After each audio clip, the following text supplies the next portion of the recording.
Real estate investors have always heard about the BRRRR strategy, but there's something that I've been doing for 30 years or close to 30 years when I'm buying rental real estate.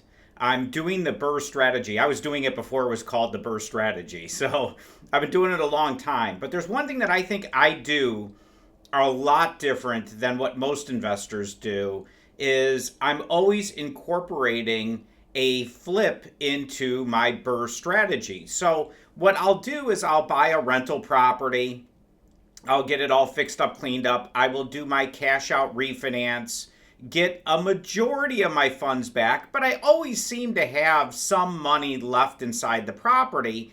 And to kind of recoup those funds, so I have funds to go out and buy another one, what I do is I throw in a flip or blend in a flip into my BRRRR strategy. So I go in and I buy a rental property, do my cash out refinance, get my funds back, and then I buy a flip.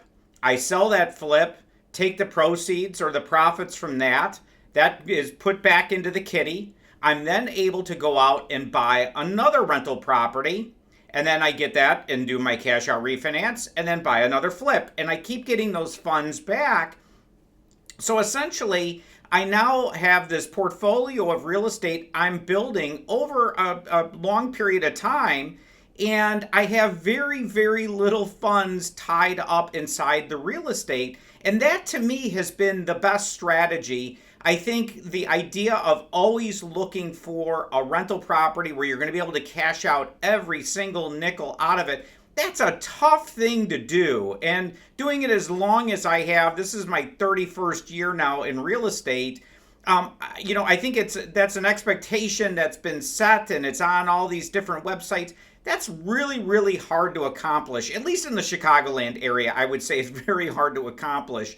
But to build up a true real estate portfolio, buying rentals, flipping properties, buying rentals, flipping properties, and kind of having a machine working in that way, you're leaving very little funds tied up inside real estate, and you've really got all of your real estate 100% or very close to 100% leverage, so you don't have your funds tied up. And that just keeps you moving forward. So, yeah, there's some disadvantages when you're flipping a property. There's capital gains, but it's on profit. It's like you go into work every day. You're going to be paying taxes as well. So it's not something that's a negative by flipping the property.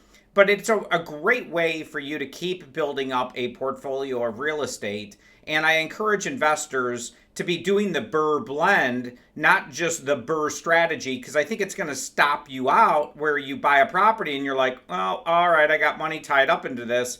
Now my business is done until I save up enough funds to go buy another piece of real estate. Where doing the BRRRR blend, you're able to really almost instantly go out and get another property, flip it, get the funds, and deploy those funds towards your next rental. So, as always, and you know what's really cool on our website, on chaseforeclosure.com, we have a rent schedule that's on the homepage where you're able to see currently like what any of the housing authorities are paying out in rents. And that gets updated all the time. So we still don't have numbers for 2026 yet on the website because we're still waiting for the housing authorities to get the numbers pumped out. So as soon as we do, but that's always updated. You could just type in a zip code and put in there 60435, and as a result, you will see what the current rents are for that particular zip code, bedrooms. And so that's nice on Chase Foreclosure for finding out rental amounts for a particular zip code. So just another cool little tool. And as always, if you have questions, reach out to me. I love talking about this stuff.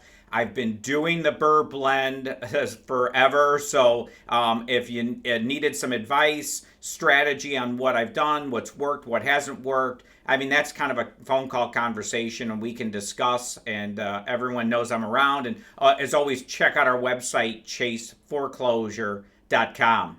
Thanks.